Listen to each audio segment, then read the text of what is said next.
जय हिंद दोस्तों, hi this is Sunil. Welcome to zero square. यदि आप NTU UGC नेट और JRF को क्वालिफाइड करना चाहते हैं और इसके साथ साथ MPhil और PhD में एडमिशन लेना चाहते हैं तो ये चैनल आपके लिए बेस्ट प्लेटफॉर्म है। आपको हर तरह की जानकारी मिलेगी। और आज के इस लेक्चर में हम करेंगे NTU UGC नेट पेपर 1 जून 2014 के मैथमेटिकल रीजनिंग एंड एप्टीट्यूड के क्वेश्चंस, जिसमें आपके 7 क्वेश्चंस दिए हुए हैं जिनको 1 बाय 1 सॉल्व करेंगे। तो चलते हैं अपने फर्स्ट क्वेश्चन पर। अब देखो, सबसे पहले फर्स्ट क्वेश्चन करेंगे। फर्स्ट क्वेश्चन में आपको निकालना है, in a post office stamps of 3 different denomination of ₹7, 8 और 10 आर अवेलेबल। एक डाकघर में 7 रुपये की, 8 रुपये की और 10 रुपये की टिकट मिलती है। ठीक है, वह कौन सी राशि है जिससे टिकट नहीं खरीदी जा सकती है? The exact amount for which can not buy stampage. तो इसमें 4 ऑप्शन दिए हुए हैं। इसमें से एक अमाउंट ऐसी है जिससे टिकट हम नहीं खरीद सकते हैं।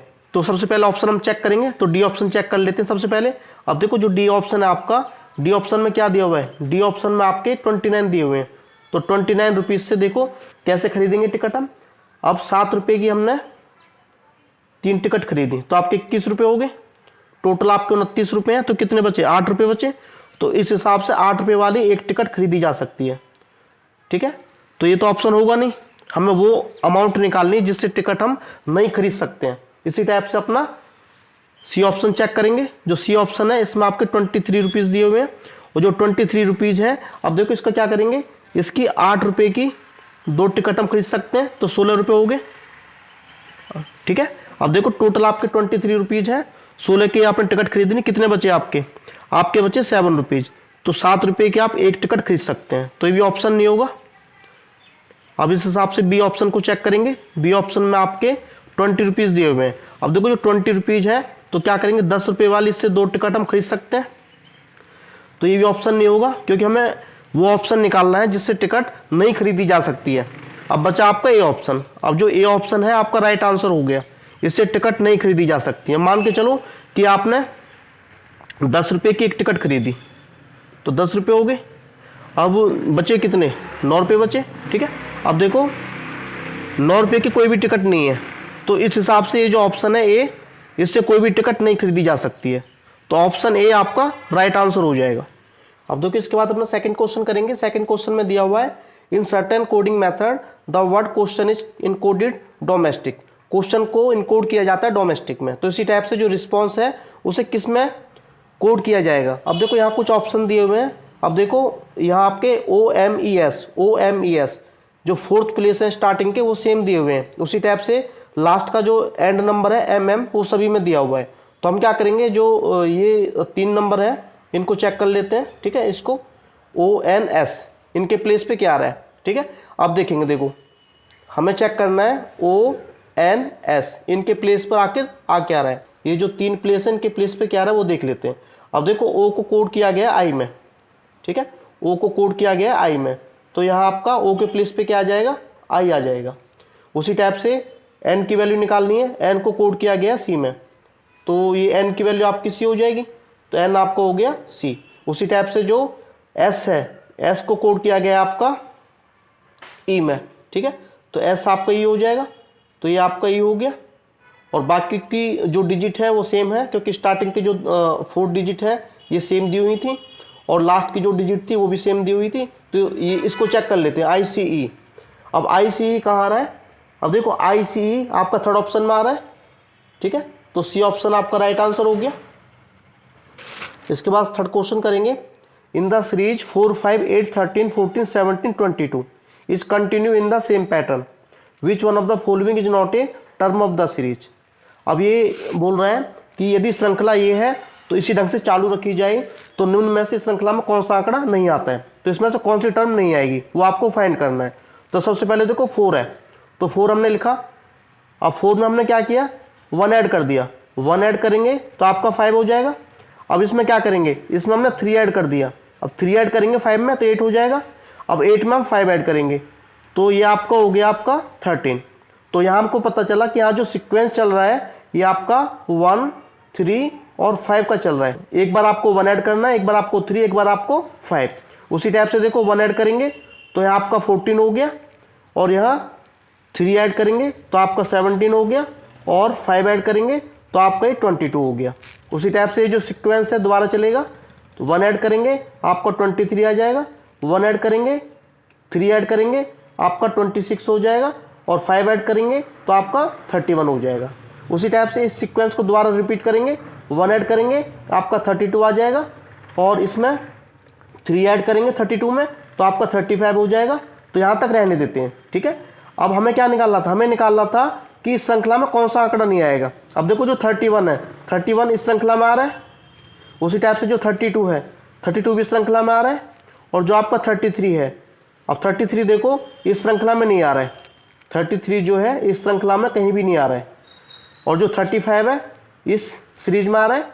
तो आपका जो राइट ऑप्शन है ये कौन सा हो जाएगा, सी ऑप्शन। अब देखो इसके बाद अपना फोर्थ क्वेश्चन करेंगे। फोर्थ क्वेश्चन में दिया हुआ है कंप्लीट द सीरीज। यहाँ आपको सीरीज दी हुई है, और ये जो नेक्स्ट नंबर है ये क्या आएगा इसमें, तो 4 ऑप्शन आपको दिए हुए हैं। तो सबसे पहले हम ABCD लिख लेते हैं।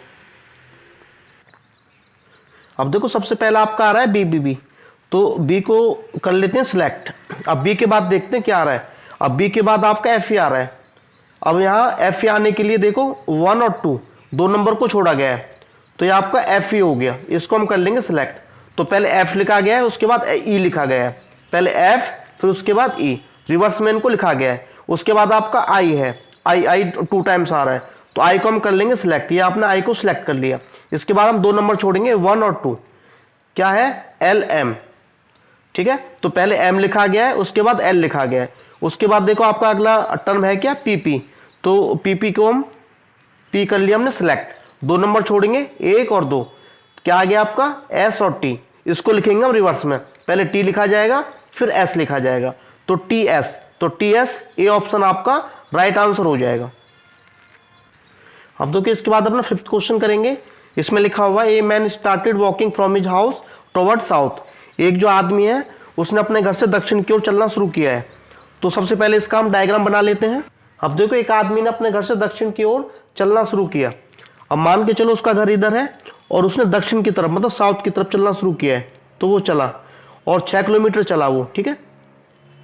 आफ्टर वॉकिंग 6 किलोमीटर मतलब वो 6 किलोमीटर चला, तो मान के चलो ये आपका 6 किलोमीटर हो गया, ठीक है। यहाँ से यहाँ तक ये पूरा आपका 6 किलोमीटर हो गया। उसके बाद क्या है, 6 किलोमीटर चलने के बाद वह अपनी बाईं ओर मुड़ा। After walking 6 kilometre he turn to his left, मतलब वो लेफ्ट मुड़ा। उसका लेफ्ट किधर होगा, इसका लेफ्ट इधर होगा, ठीक है। वो लेफ्ट मुड़ा और लेफ्ट मुड़कर वॉक्ड 5 किलोमीटर चला, ठीक है। और लेफ्ट मुड़कर वो 5 किलोमीटर चला, तो मान के चलो वो लेफ्ट मुड़ा और यहाँ तक वो 5 किलोमीटर चला। ये हो गया आपका पूरा 5 किलोमीटर यहाँ से लेके यहाँ तक। अब उसके बाद क्या बोला जा रहा है, फिर वह बाईं ओर मुड़कर 3 किलोमीटर चला। Then he walked further 3 kilometre after turning left. उसके बाद वो लेफ्ट होता है, तो लेफ्ट का मतलब उसका लेफ्ट ये हो जाएगा, ठीक है। और वो चला है 3 किलोमीटर, तो मान के चलो यहाँ से यहाँ तक वो 3 किलोमीटर हो गया, तो ये हो गया आपका 3 किलोमीटर।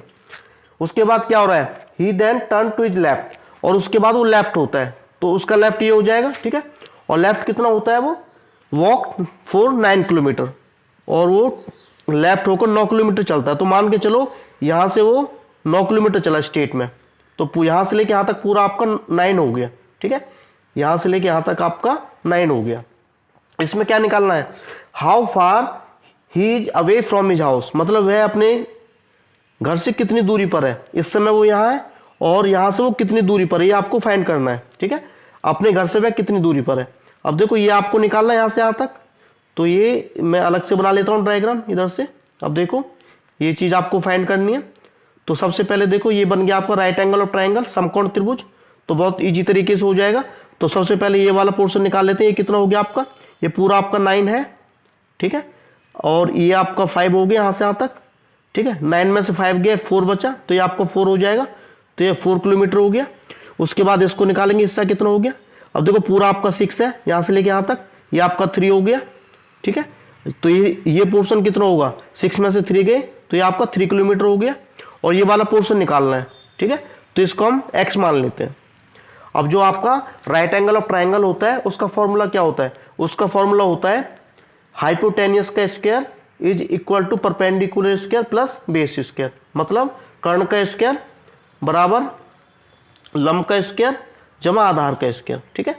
अब देखो हाइपोटेनियस आपका x है, तो x का स्क्वायर हो जाएगा, और जो आपका परपेंडिकुलर है ये कितना है आपका 3 है, इसका 3 का स्क्वायर हो जाएगा। और बेस कितना है आपका, बेस आपका 4 है, इस 4 का स्क्वायर हो जाएगा। अब देखो 3 का स्क्वायर 9 होता है और 4 का स्क्वायर 16 होता है। तो आपका एक्स स्क्वायर की वैल्यू कितनी होगी, 9 + 16 मतलब 25।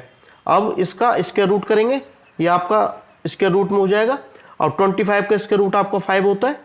तो हमें पता चला कि वह अपने घर से 5 किलोमीटर की दूरी पर है। ठीक है, तो इस टाइप से जो राइट ऑप्शन है ये आपका सी हो जाएगा। अब देखो इसके बाद अपना 6th क्वेश्चन करेंगे। इसमें बोला गया है 1 rights all numbers from 50 to 99 without the digit 2 and 7। एक आदमी ने 50 से लेकर 99 तक सभी आंकड़े लिखे, लेकिन ऐसा करते हुए उसने 2 और 7 को छोड़ दिया। ठीक है, अब देखो उसने 50 से लेकर 99 तक नंबर लिखे। अब 50 से लेकर 99 तक टोटल नंबर कितने होते हैं, यदि इनको काउंट किया जाए तो आपके टोटल नंबर होंगे पूरे 50, क्योंकि 50 से गिनना शुरू किया है और 99 तक हम चले हैं। अब उसके बाद देखो उसने 2 और 7 को छोड़ दिया है। अब देखो सबसे पहले निकालेंगे 50 से लेकर 59 तक उसने कितने नंबर को छोड़ा, मतलब 50 से 59 तक उसने कितने नंबर को छोड़ा। एक उसने 52 को नहीं लिखा, एक उसने 57 को नहीं लिखा, उसने 2 नंबर को छोड़ दिया। उसी टाइप से उसने देखो नंबर 60 से 69 तक, ये आपके 10 नंबर हो गए। इन 10 नंबरों में उसने कितने नंबर को छोड़ा, एक उसने 62 को नहीं लिखा, एक उसने 67 को नहीं लिखा। तो उसने 70 से 79 तक कितने नंबर को छोड़ा। अब देखो यहाँ तो 7 आ रहा है, हर नंबर में 7 आएगा, तो उसने 10 नंबर को छोड़ा, क्योंकि 70 से 79 तक आप काउंट करोगे तो पूरे 10 नंबर होते हैं। उसी टाइप से देखो अगले 10 नंबर लेंगे, 80 से 89 तक उसने कितने नंबर को छोड़ा। अब उसने एक तो 82 को छोड़ा, एक उसने 87 को छोड़ा, क्योंकि इसमें 2 आ रहा है और 7 आ रहा है। उसी टाइप से देखो 90 से 99 तक उसने कितने नंबर को छोड़ा, एक उसने छोड़ा 92 को, एक छोड़ा उसने 97 को, तो ये नंबर छोड़े गए हैं। तो इन नंबर को छोड़कर उसने कितने आंकड़े लिखे हैं, कितने नंबर लिखे हैं। अब इनको काउंट कर लेते हैं, 1 2 3 4 5 6 7 8 तो आपके ही हो गए और 10 नंबर आपके ही हो गए। 8 और 10 कितने हो गए, 18। तो उसने 18 नंबर को छोड़ा। इसमें पूछा गया कि उसने गिनती में कितने आंकड़े लिखे। टोटल आपके हैं 50, 50 में से 18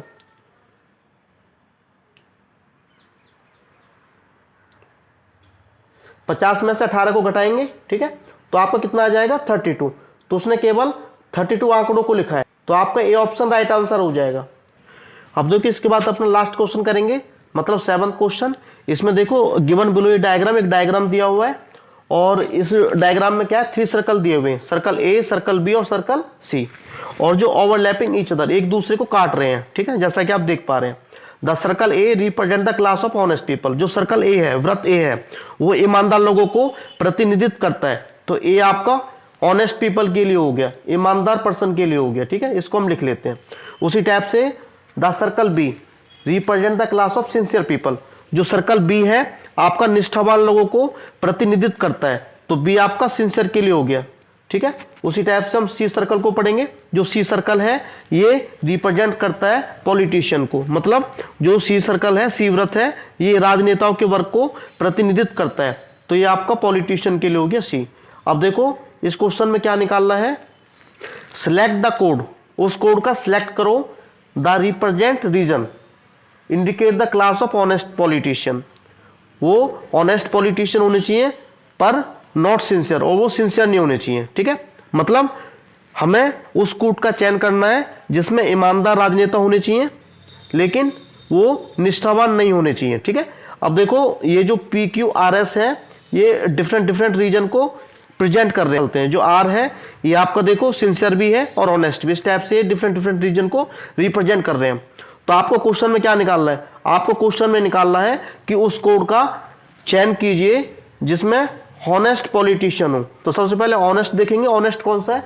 अब देखो ऑनेस्ट के लिए हमें पता है ये सर्कल हो गया, ऑनेस्ट के लिए आपका ये सर्कल हो गया। ठीक है, और वो पॉलिटिशियन भी होने चाहिए, तो पॉलिटिशियन के लिए आपका ये सर्कल हो गया। ठीक है, वो ऑनेस्ट भी होने चाहिए और पॉलिटिशियन भी होने चाहिए। तो हमें पता चला कि इन दोनों सर्कल से ये ओवरलैपिंग हो रहा है, ये इंटरसेक्ट हो रहा है, ये वाला एरिया। इसमें आपका पी भी आ रहा है, इसमें आपका पी भी आ रहा है, इसमें आपका एस भी आ रहा है। लेकिन क्या पूछा गया है, हु आर नॉट सिंसियर, लेकिन वो सिंसियर नहीं होने चाहिए, मतलब ये वाला पार्ट नहीं होना चाहिए, मतलब जो आपका पी है ये वाला पोर्शन ये आपका हट जाएगा। तो क्या बचा एस। तो एस केवल ऐसा ऑप्शन है जिसमें आपके हॉनेस्ट पॉलिटिशियन है लेकिन वो सिंसियर नहीं है, तो डी ऑप्शन आपका राइट आंसर हो गया।